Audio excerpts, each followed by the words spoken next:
श्रीमद् भगवद गीता के संस्कृत श्लोकों का हिंदी में छंद रूप में अनुवाद करने के पश्चात मेरे द्वारा रची गई हिंदी गीता का अनवरत पाठ का क्रम चल रहा है। इस क्रम में अब मैं आपके समक्ष विभूति योग नाम के 10वें अध्याय के तीसरे भाग का वाचन कर रहा हूँ। कृपा करके श्रवण करें। रुद्रों में शिव, यक्ष, राक्षसों में कुबेर धन का स्वामी, शिखरों में सुमेर हूँ, वसुओं में हूँ अग्नि ऊर्ध्वगामी, पुरोहितों में गुरु बृहस्पति, अर्जुन मुझको पहचानो, जलाशयों में सिंधु, सैन्यपतियों में कार्तिकेय जानो,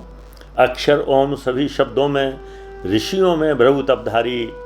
यज्ञों में जप यज्ञ और स्थावर में हिमगिर भारी, नारद हूँ देवर्षिगणों में, तरु में पीपल गुणकारी,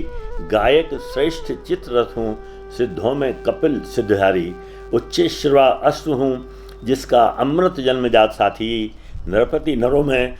और हाथियों में हूँ ऐरावत हाथी, शस्त्रों में हूँ वज्र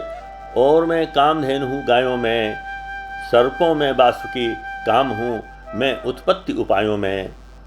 मैं नागों में शेषनाग, मैं वरुण जलचरों का स्वामी, पितरों में आर्यमा और यम हूँ शासक बहुआयामी,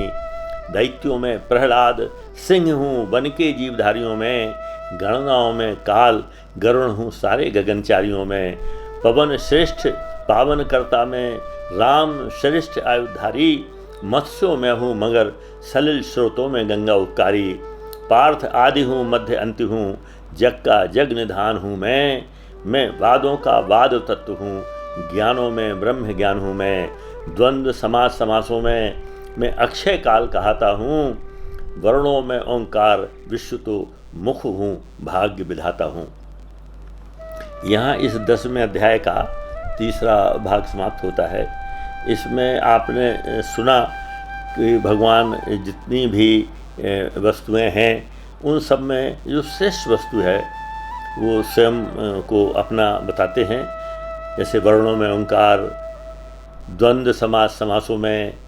वादों में वाद तत्व, ज्ञानों में ब्रह्म ज्ञान, मत्स्यों में मगर, सलिल श्रुतों में गंगा, पावन कर्ताओं में पवन और आयुधारियों में राम को वो बताते हैं कि वे स्वयं हैं। अब ये भाग यहाँ समाप्त होता है।